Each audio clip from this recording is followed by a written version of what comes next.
And there you have it, the perfect Dragoon rotation. Full thrust for 3 whole hours. What thou are you accomplishing, mortal? Just trying to be the best Dragoon there is. I just joined a static and, well, I gotta beat up this giant half-naked lady with her feet out for some reason. I don't know. Fool, thy heart is large, yet mind and body is nothing but a fractal. Very, very small and tiny. Wait, what? Wait a minute, are you calling me stupid? Nay, extremely stupid. You know what? Fuck you, Migar. Oh, there has to be a better way to get better at this rotation.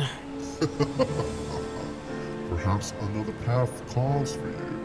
Perhaps a fissure. Yes, you shall slay gods with your most powerful rod.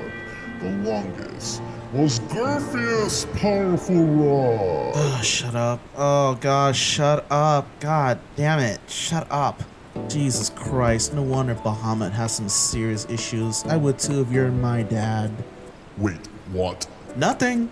Tell me, mortal, why so fixated on becoming the slayer of my kin? Huh? Dragoon? Actually, yeah, I can tell you. Bear with me, this is about to get a little meta here.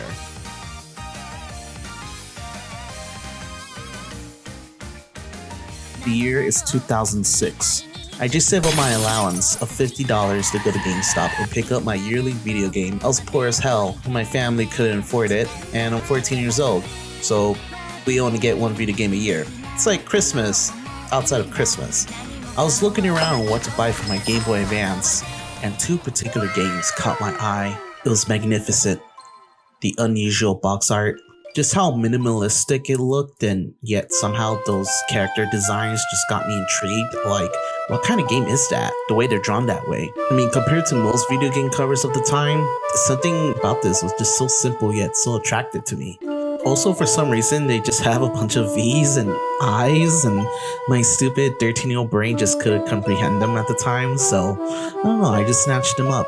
And behold, my first Final Fantasy game. I fell in love with the world, its characters, its story, the music, and most of all, I was very interested in the job system. Each job in particular had a unique ability. Some of them could cure, some of them could cast magic, some of them is just a sword and shield. When I first unlocked that job, and I just put it on my characters, I just noticed something. Wait a minute, are you telling me it could jump? What does that even mean? So I scrolled down the menu, hovered over it, and pressed A for that leap of faith. I became the Jumpin', KD of the Sunder. I just pulled off with the tape, we had to speak.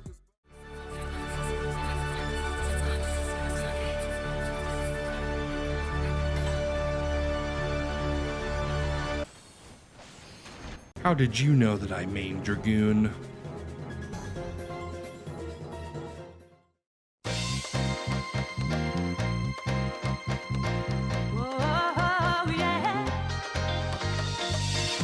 Okay, I get it. We get it. We die a lot. We get memed on for dying a lot. I mean, it's not our fault, right? Listen, I have a good explanation for this, okay? In Final Fantasy XIV, there are 2 particular terms you need to understand: snapshot and animation lock. You ever notice when you're fighting against an enemy, sometimes you move inside the animation yet you just don't get hurt? Or other times they're casting their animation attack and then you move out of the way but suddenly you still get hit even though on your screen it looked like you got away from them? See, within the game there's an eternal timer.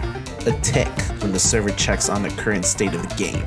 You, the boss, the buffs, everything. This is how mechanics resolves as the server ticks continue. It gets updated every 3 seconds. And as soon as the server ticks, and that's the exact time, the game will determine if you're inside the AoE or not. As you gain more experience with the game, you'll be more reliant on the cast bar rather than the animations itself, unless the animation is telling you a particular mechanic. And essentially, that's what snapshotting is. Unless you're Dragoon, baby, all that shit's thrown off the fucking window, cause we got long animation locks. Dude, we're fucked.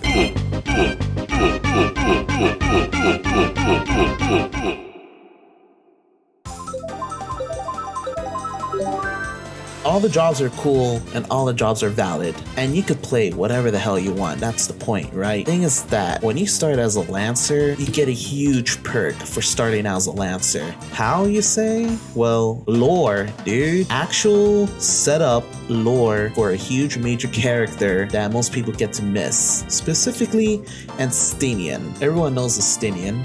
He's a huge prominent character in the main story quest. The reality is he just really started as a tiny role in A Realm Reborn. He was just an NPC from a side quest with no voice acting, not even a dedicated face.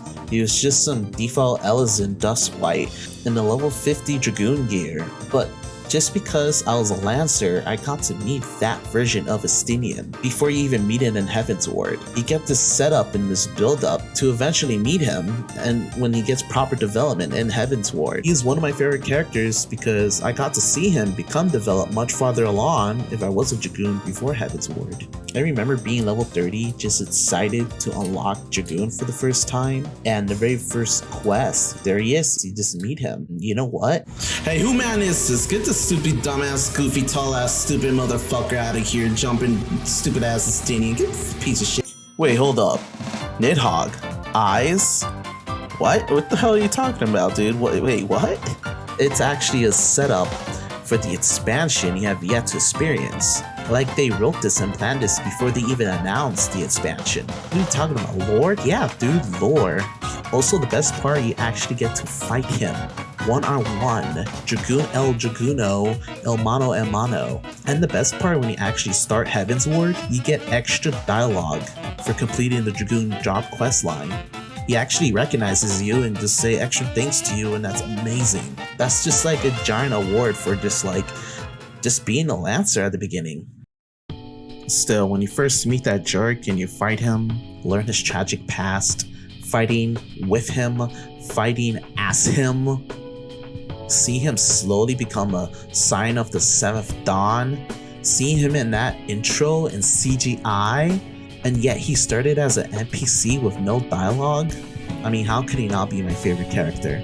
I mean, characters or Dragoons are just so cool to begin with. That's why I like the job. That's why I picked the job when I started this game. I wanted to be cool just like them. I mean, as cringe as it sounds, but damn, it's fun and it looks cool to play as one. When I started this game, I was just so excited to get that Dragoon armor piece, you know, the level 51 from the start. When I first saw it on that CGI intro for Heavensward, when I first tried out the game, I just fell in love with its aesthetic just the way I did when I was a little kid. I was just so excited to go through the story just to get the armor. I remember passing by every single Dragoon players in Gridania just to look at their gear pieces and say, damn, I can't wait to get that piece. I can't wait to get that lance. Getting every single piece while learning all the actions as I go along, it just felt so satisfying, especially when I finally got that helmet and when I got my weapon. You know, that's the reason I love MMORPGs. That's the reason I love RPGs in general, just that progression, that just time and effort that you put into the game. Like, you're getting rewarded for it, and it just feels so good when you finally get to the point you want to be. And while I'm there, I just want to be better, get better, learn how to play better, learn how to raid better. I have some people in my FC even ask me, hey Odin, how do you even play Dragoon? And I'm like, bro, I'm gonna show you. It is hype. Speaking of the rotation, I got you guys. I'll show you how it's done.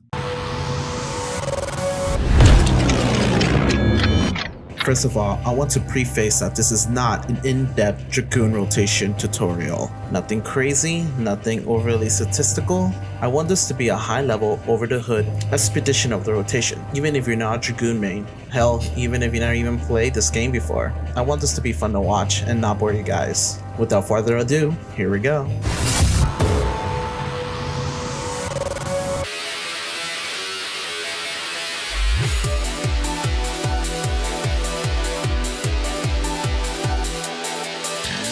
You're mostly going to be using 2 sets of combos with 3 buttons each that you're going to be rotating within each other, except with a bunch of buffs and debuffs between those buttons. While at the same time, you need to keep your Blood of the Dragon active. While Blood of the Dragon is active, you're able to use 2 actions at the end of each combo, Fang and Claw and Rolling Thrust. And once you reach the end of that set of buttons, you're gonna rotate back again, but the other way. And while you're doing your rotation, every time you jump, you get an eye of a dragon. Eventually, you'll get 2, and then you're able to upgrade your Blood of the Dragon into Life of the Dragon. And then you unlock 2 special abilities. Dirgo Skull becomes Nostron, and then you unlock Stardiver. And the whole goal of the entire rotation is to use Stardiver while one of your 3 main buffs is active. That is if mechanics doesn't screw you. Now, here's the opener.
And blah blah blah blah. Megar. Hey, Megar, wake up. What? You said something about wanting to kill my kids? What? No. I mean, technically yes, but no. Anyways, looks like I killed a half-naked lady with her feet out for some reason. Looks like I'm done. You realize there's 3 more left to slay. Wait, you're not serious, are you? Nay, you had giant fluffy doggo, a man with serious girlfriend issues, and a strange Aztec giant titty thing, and she will transform into a hot golf girl for some reason. Yeah, no, I already done a lot just for one fucking fight. No, I'm done. You know what? Screw this. I'm going fishing. Embrace the rod, my child.